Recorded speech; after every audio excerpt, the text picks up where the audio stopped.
हेर्न सक्नुहुन्छ यो मेरो बारी मेरो घरको बारी हो। यहाँ एउटा काँक्रो झिकिसक्नु है। यहाँ काँक्रोहरूको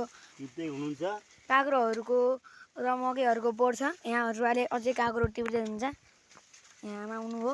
अब हजुरआमा नि आउनुभयो। अर्को काँक्रो अर्ग्यानिक काँक्रो केही पनि रासायनिक मलको प्रयोग नगरिकन गाउँमा अर्ग्यानिक तरिकाले उत्पादन गरिएको हो। खानाले एकदमै उपयुक्त।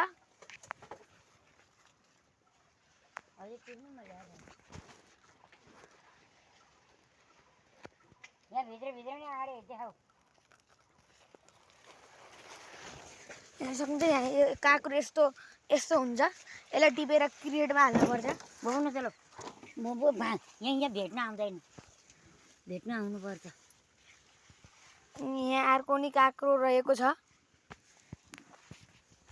यहाँ हेर्न सक्नुहुन्छ यहाँ 2-3टा खाने बेला भएको काँक्रोहरू छन्।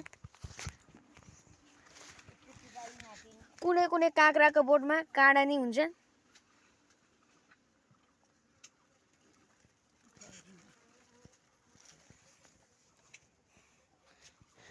यो एउटा लहरा हो। यसलाई झ्याङ्गाहरूले माथि तल गर्नुपर्छ। यसरी यहाँ विभिन्न ठाउँमा काँक्रा हजुर यहाँ पनि छ एउटा काँक्रो। ऊ त्यो बोटमा नि एउटा अर्को हेरौँ। यो काँक्रो सानो छ, खाने लायक छँदै छैन। अब साह्रै यता जाँदाखेरि यतै आइपुग्दाखेरि यो काँक्रो चाँडै टिपे बोटानिकल हार्भेस्ट हो भन न। बोटानिकल हार्भेस्ट भन। त्यसो एकदम गर्दन माथि यस्तो सार्नुपर्छ, यस्तो कुरो जाने अर्थ भन्दा यो बोटानिकल हार्भेस्ट हो भन।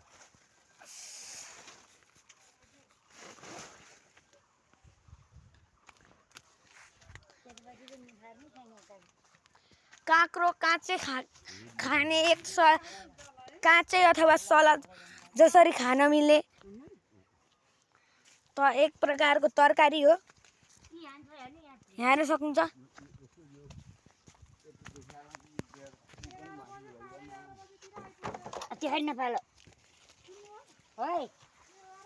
यहाँ हेर्नु यो 3-4 दिन पहिला मात्र फलेको काँक्रो यस्तो देखिन्छ।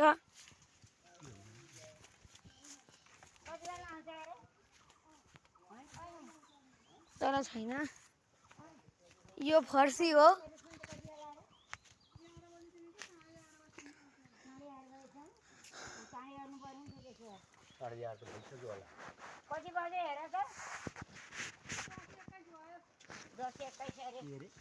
हजुर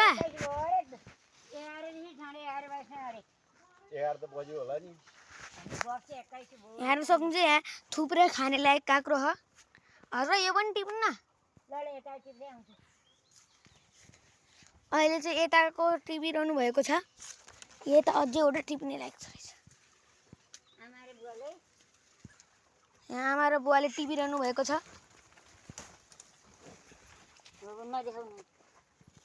यसरी बोटबाट समातेर माथि गरेर तान्नुपर्छ।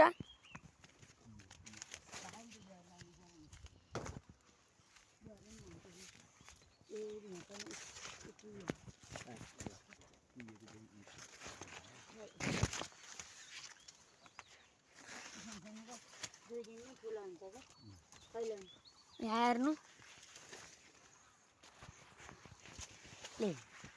उतापट्टि बुवालाई पनि देखाइजाऊ, मलाई पनि देखाइजाऊ।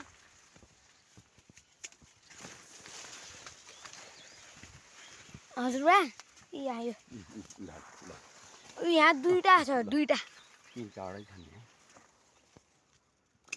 हेर्नु हजुरबाले कैँचीले काट्नु भइरहेको छ।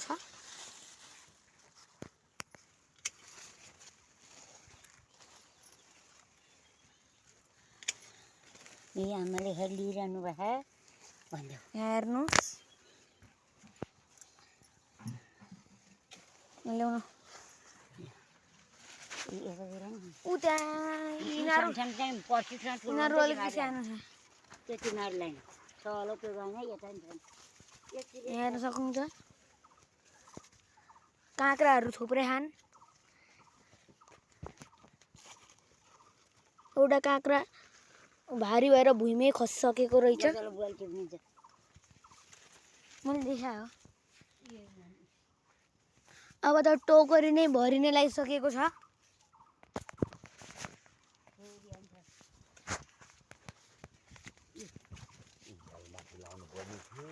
अहिले अहिले एकैचोटि भ्याउँदैन यसरी काम सकेर सकियो नि अब छैन छ उतापट्टि छ यतापट्टि अझै छ उता एउटा तल खस्या भुइँमा यो खानुहुन्छ उतापट्टि नि छ नि उपल्लो त्यहाँ यहाँ छ नि 4-5 वटा त्यहाँतिर नि यी चाहिँ तिम्रो ठुलो हुन्छ तिमीहरू जाँदा लाग्छ सानो चाहिँ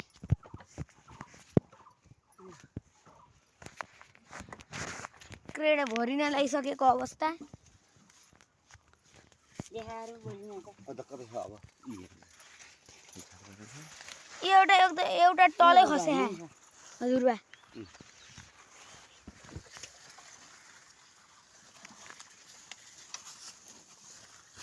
त्यो सानो मध्येको चाहिँ पर्सिसँग ठुलो हुन्छ नि त्यो दुध हो यसमा छ